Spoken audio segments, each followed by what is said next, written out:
नमस्कार दोस्तों। एक नेवर एंडिंग डिबेट है रेंट वर्सेस बाय का। वैसे तो फाइनेंशियल इन्फ्लुएंसर्स हमेशा रेंट पर ज़्यादा फोकस करते आए हैं, बट पिछले दिनों में कुछ देखा गया है कि इस रियल एस्टेट के बुलिश मार्केट को देख करके वो भी कहीं ना कहीं अट्रैक्ट हुए हैं। बट रियल एस्टेट का मार्केट आज बुलिश है, हमेशा नहीं होने वाला, ये स्टैग्नेंट भी रहने वाला है। Being a real estate expert मैं पहले ही बता देता हूँ कि मैं रियल एस्टेट परचेज करने बाय करने के पक्ष में हूं। अब इसके रीजंस मैं आपको आगे आने वाली वीडियो में बताऊंगा। अब जो फाइनेंशियल इन्फ्लुएंसर्स होते हैं उनका भी कहीं ना कहीं एक पर्सनल एजेंडा इन्वॉल्व होता है, जिसमें कि वो फॉरबिड करते हैं अपने इन्वेस्टर्स को, अपने कनेक्शंस को इतना कैपिटल रियल एस्टेट में लगाने के लिए और एडिशनल डेट लेने के लिए, जिससे कि वो जो अपना फ्यूचर पैसा है वो ब्लॉक कर पाएँ। तो ये फाइनेंशियल इन्फ्लुएंसर्स का काम है अपनी स्कीम्स बेचना, अपनी SIPs बेचना ब्रोकरेज हाउसेस के साथ मिलजुल करके। तो ये उनका पर्सनल एजेंडा है। जो रेंटल इन्वेस्टर्स हैं जो खुद रहते हैं रेंट पर, उनकी फ़िलॉसफी क्या है इसको थोड़ा सा टच कर लेते हैं। वो कोई बहुत बड़े कमिटमेंट पे नहीं फंसना चाहते, हो सकता है वो शादी भी ना करें, अगर कर भी ली हो तो शायद उस कमिटमेंट से डरते हों, राइट। तो ऐसे केस में लोग सोचते हैं कि यस, मैंने अगर यहाँ पर रियल एस्टेट परचेस कर लिया तो मैं यहीं का रह जाऊँगा, कल को मैं फ्रीली मूव नहीं हो पाऊँगा, राइट। तो इस तरीके के वेरिएबल्स वो अपनी लाइफ में रखना चाहते हैं, बट मेरे हिसाब से बहुत कम वेरिएबल्स रखने चाहिए। आप सिटी तो एटलीस्ट चूज़ कर ही सकते हैं, भले लोकेलिटी नहीं चूज़ कर रहे हैं तो कल को आप अपनी लोकेलिटी का चेंज भी करते हैं तो आपका रेंटल कंपनसेट हो जाता है। तो राइट, इस तरीके के एक्सक्यूजेज होते हैं, बट जो मेजर चीज़ होता है वो लॉन्ग टर्म कमिटमेंट का होता है कि वो नहीं कर पाते कमिटमेंट। और मोस्ट ऑफ द टाइम जो मेरे इंटरेक्शन से पता चला है कि लोग जिस घर में रहते हैं उस घर को अफोर्ड भी नहीं कर सकते। मतलब लेट्स से अगर कोई कपल है वो 1 लाख के आसपास के एक रेंटल हाउस में रह रहा है और उसकी कीमत 5 से 6 करोड़ रुपए के आसपास है, तो इफ़ यू आस्क कि आप खरीद क्यों नहीं लेते, तो इनिशियली दे विल से कि नहीं मुझे नहीं खरीदना, ये वो फलान ठिकान। बट जब भी आप उनसे थोड़ा सा बात करेंगे, उनके पोर्टफोलियो को समझेंगे, तो यू रियलाइज़ कि ये तो अफोर्ड ही नहीं कर सकता, राइट। तो वो लाइफस्टाइल यहाँ तक की चाहिए, बजट यहाँ पर है। मंथली वो कॉम्प्रोमाइज़ करते हैं कि नहीं मैं तो पैसा कमा रहा हूँ, खुद को जीने के लिए कमा रहा हूँ, खुद को खर्च करने के लिए कमा रहा हूँ, तो they try to upgrade it. सबसे बड़ा जो मेजर रीज़न मुझे लगता है जो रेंटल वाले लोग हैं उनका यही लगता है, इसको कोई एड्रेस नहीं करता। तो आई थॉट कि यस, ये एड्रेस होना चाहिए जब मैं रेंट वर्सेस बाय वाली चीज़ कर रहा हूँ तो।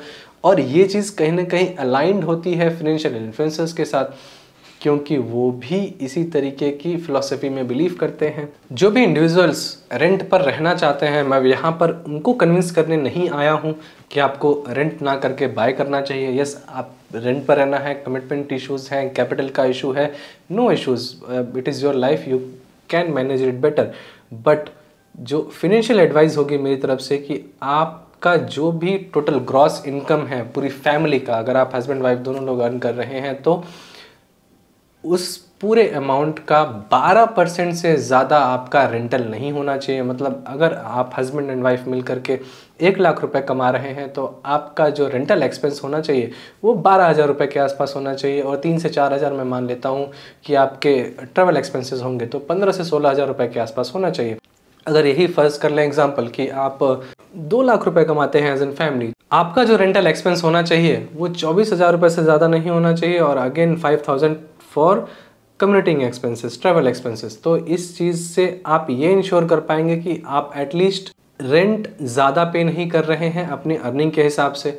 अब अगर यही चीज़ आप फॉरेन में कहीं रह रहे हैं, न्यूयॉर्क में, टोक्यो में रह रहे हैं, लंदन में रह रहे हैं, तो वहाँ पर सिनेरियोज थोड़े से डिफरेंट है। वहाँ पर आपको 30 से 40% तक आपको रेंटल्स में एक्सपेंस करना पड़ सकता है। बट अगर इंडिया की बात करें तो आज भी इतने अच्छे ऑप्शंस अवेलेबल हैं।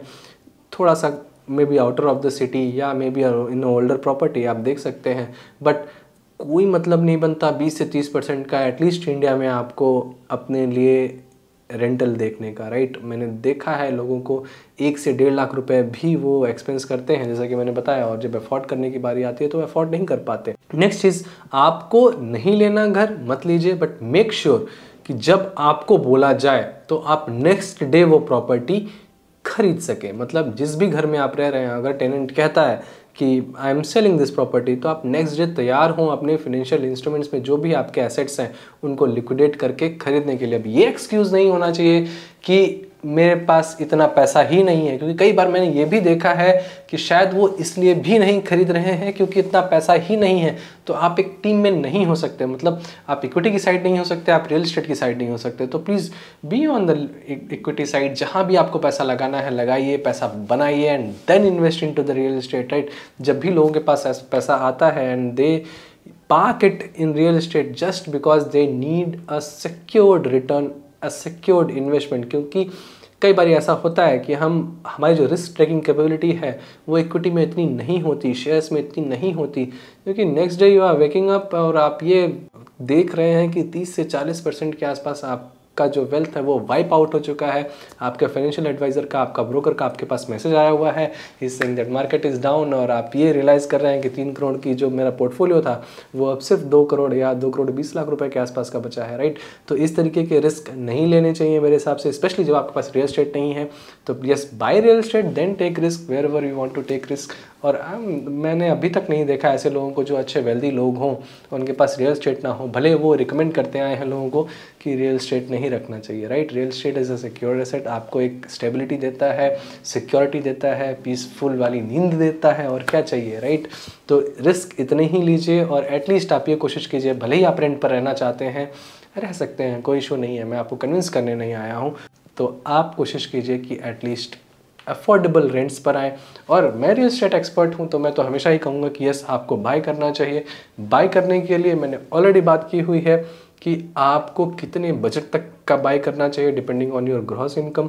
तो उस वीडियो का लिंक आपको नीचे डिस्क्रिप्शन में मिल जाएगा, और मैं थोड़ा सा लेज़ी हूँ अपने पुराने वीडियोस को सर्च करके यहाँ पे डिस्क्रिप्शन में डालने के लिए, you can find it out, right. तो आशा करता हूँ कि ये रेंट वर्सेस बाय में मैंने रेंटल पर्सपेक्टिव थोड़ा सा एड्रेस किया हो कि उनके क्या एक्सक्यूजेज रहते हैं, उनकी क्या इनसिक्योरिटीज़ रहती हैं। तो अगर आपको ये वीडियो पसंद आई हो तो जो भी फ्रेंड आपके ऐसे हैं जो रेंट पर रहते हैं उन्हें प्लीज़ इसे शेयर कीजिए।